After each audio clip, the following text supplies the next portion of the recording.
Sierra Leone has canceled an airport project with China that was estimated worth $318 million.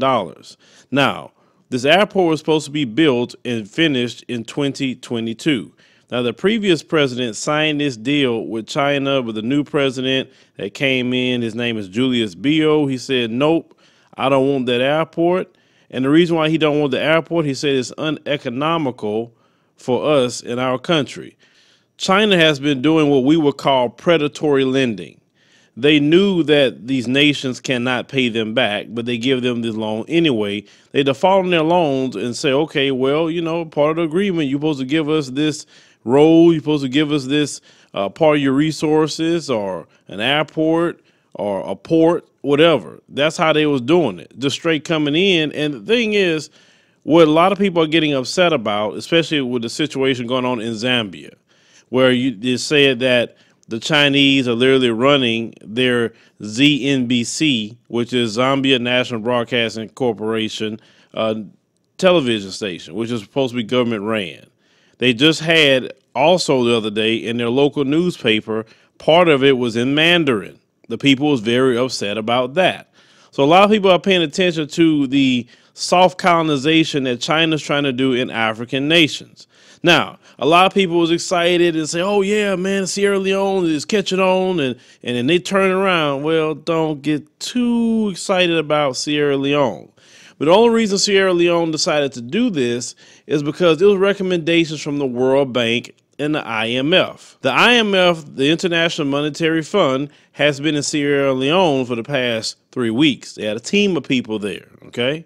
And now, if you want to know who runs the IMF, you put up a picture. It's a woman by the name of Christine Lagarde. If I'm saying it right, she is a French lawyer and politician. That's who she is. So once again, France has somebody at the top of the IMF. But they've been there for weeks. Now, those are part of the West. When you use the West, you mean basically Europeans. And when you say Europeans, you mean all the countries. That includes the United States. They don't want China coming in and getting access to the resources. There's a lot of countries that's being bothered by China. But it's not like the United States are treating Africa any better. It's not that the French treating them better or anybody else treating them better than what China is doing. Now, China is being predatory in their lending and trying to take over, yes.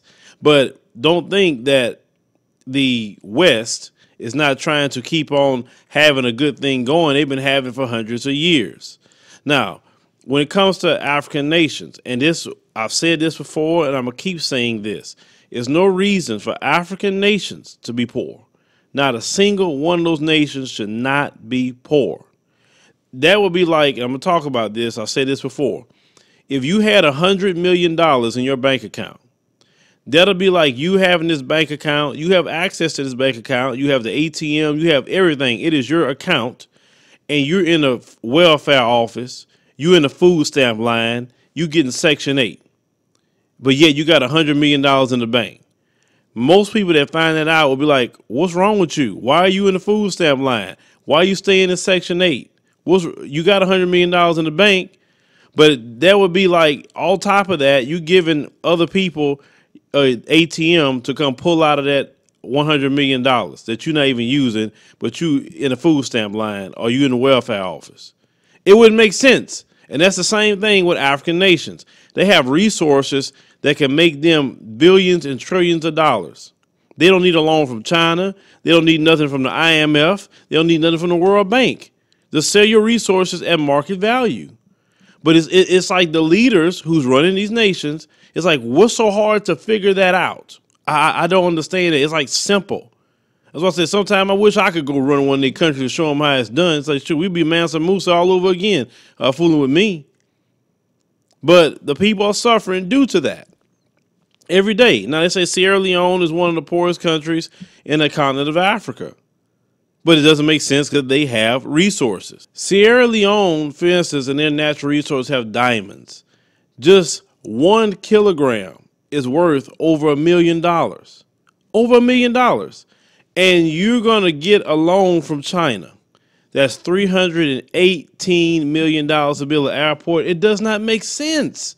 It's no common sense to say You got something sitting in the ground. All you got to do is extract it, and you get just millions upon millions of dollars. We're not even talking about gold. The last time I looked at gold, gold was what, about a little over $1,200 an ounce? Just those two alone could turn the economy around in these countries. That's what I'm saying. I don't understand it. Like, why Kenya and all these different ones taking loans from China? That's stupid. I mean, I'm just saying that, like, if you don't have leaders who is competent enough to use the natural resources, there are many brothers and sisters in America that you could bring in and help you guys run those countries. Trust me, we will love to help you run those countries and make those African nations the best place ever. Turn them around, make them no different than like America is. And sure, you watch how many people want to come back to Africa at that point once you turn it around. Because the only reason some people hold back from going to African nations is because if you come from a place like this and then go to some places over there, not all, then it's like, oh, well, why? Because you can't take people from a first world nation and take them to some place that's considered third world. It's just not going to happen. But it doesn't make sense for Sierra Leone to be poor when you have those kind of resources sitting in the ground. Doesn't make sense. The IMF shouldn't be telling you anything. You don't need a loan from nobody. None. So Sierra Leone and all these nations, you have to start getting your own resources and selling them at market value. And you don't have to worry about China doing anything. You have to worry about the Europeans. You don't have to worry about nobody. You could have your money. You have an excess of money. You could build up your military. You could protect your nation. You do everything that you have to do just as a country. But when is going to be one president in an African nation to say, I'm going to take the lead in making sure our country is the richest African nation on the continent? Because it's going to have to happen. So Sierra Leone did good by rejecting China, but it came at the council of the IMF and the World Bank. So what are they up to? You know good and well they're not coming to Sierra Leone and saying, oh, I just want to help you and I just want to make sure you... No, you know how it is. They want their hands and tentacles in something else. Start a movement in your nations to say sell those natural resources for market value and have that money for the people, not for those leaders, but for the people, because your nation can turn around literally overnight.